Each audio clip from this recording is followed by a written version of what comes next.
Hello everyone, welcome to my YouTube channel.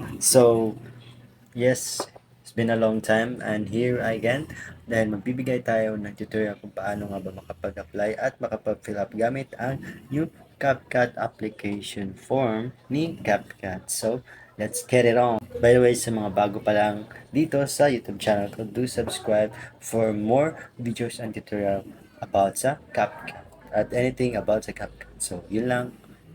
Let's get it on. So, ito na nga ang iyong makikita sa CapCut application form. Una ay ang pipiliin mo si CPH0025, piliin nyo lang po yan at pindutin yung susunod. So, ang makikita nyo ay ang introduction or ang video task reminder.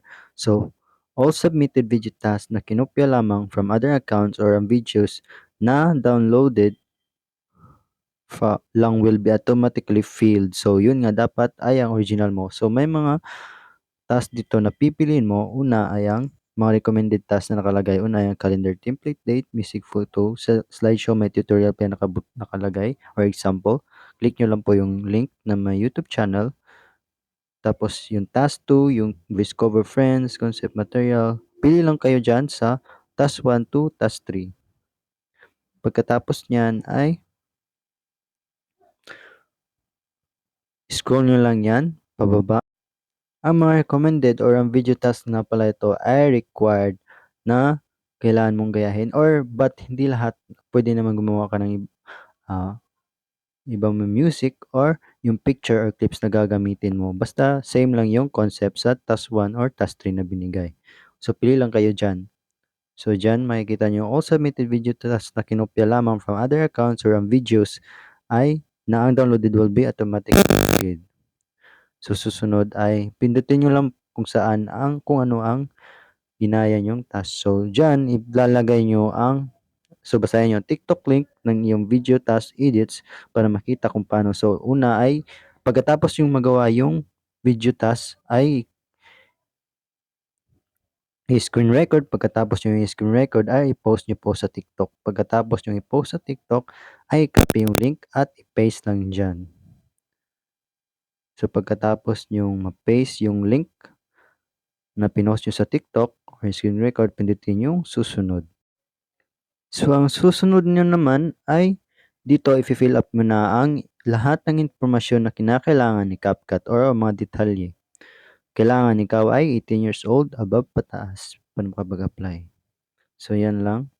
So, una ay fill upan mo yung CapCut username mo or yung username mo sa CapCut. Pagkatapos mong ma-fill up yung CapCut username ay ilagay mo rin yung CapCut ID. Make sure to put your correct CapCut ID. Do not put spaces before and after CCID. Do not put unnecessary symbols. Wrong CapCut IDs will be filled. Don't change your CapCut ID in 3 days prior to your application. So, if naiintindihan nyo, wag nyo nang i-change muna yung CapCut ID nyo sa 3 araw kung nag-fill up ka ng application form. So, wait nyo lang po ng 3 araw. After the result, tsaka nyo na i-change or baguhin. At pagkatapos nyan sa CapCut ID, after mo malagay, ay next mo susunod na i-fill up ay yung full name mo. So, make sure na tama yung first name at yung last name na nakalagay.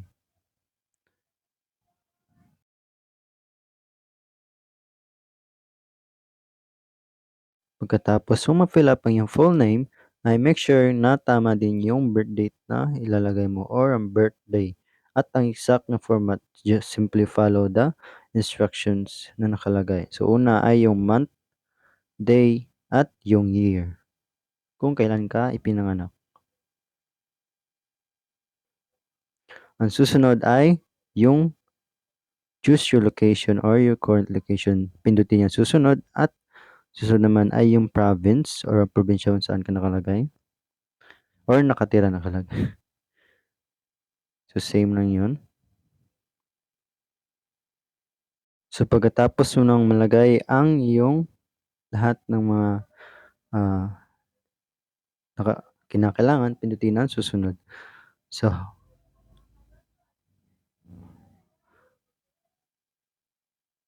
So dito pipiliin mo or how do you connect to the internet. So, siyempre, pipiliin mo kung available wifi at home ba ang gamit mo, prepaid load, cellular data, or nakadata ka lang, connecting from my neighbors, or naka-personal ka lang.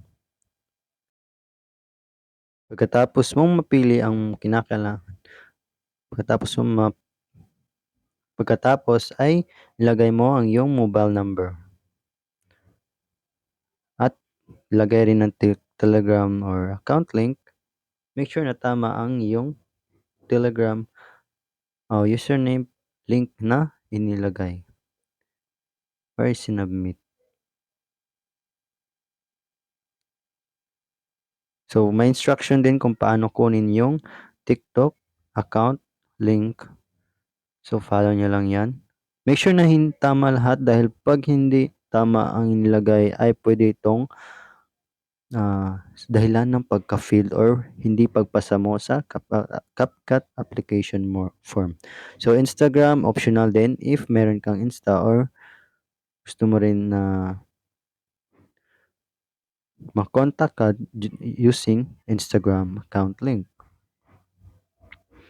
Ang susunod ay, are you currently a student or working or not? So, pipiliin mo lang dyan if student ka ba or working or out school or stopped or huminto na sa pag-aaral.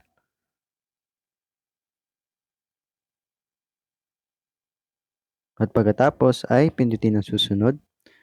At dito naman ay school background mo. So, napakadali lang nito guys. Lagay mo lang kung saan kang school nag-aaral ngayon.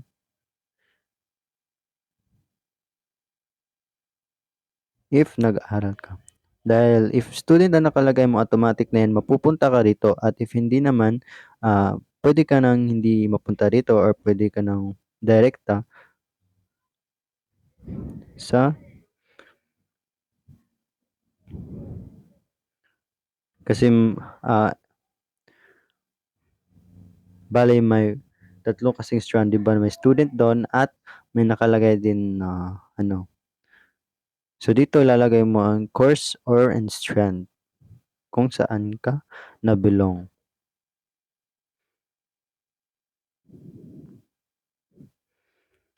Medyo mahaba yung process pero madali lang naman siya if sumunod ka lang or sinunod mo lang lahat ng mga instructions or dapat fill upan or kinakailangan na i-comply.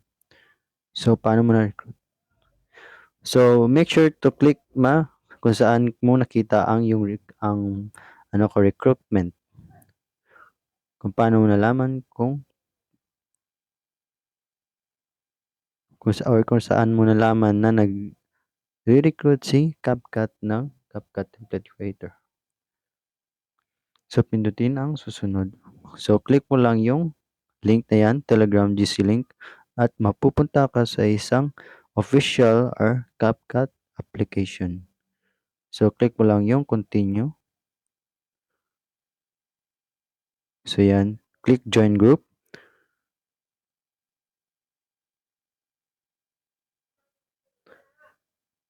So, yan. So, yun lang. Maghihintay ka lang. Pagkatapos ma-fill upan, maghihintay ka ng 2 or 3 days after the CapCut application. Or pwede rin mga 24 hours. Depende if tama lahat ng iyong finilpan. So, yun lang and see you on my next video.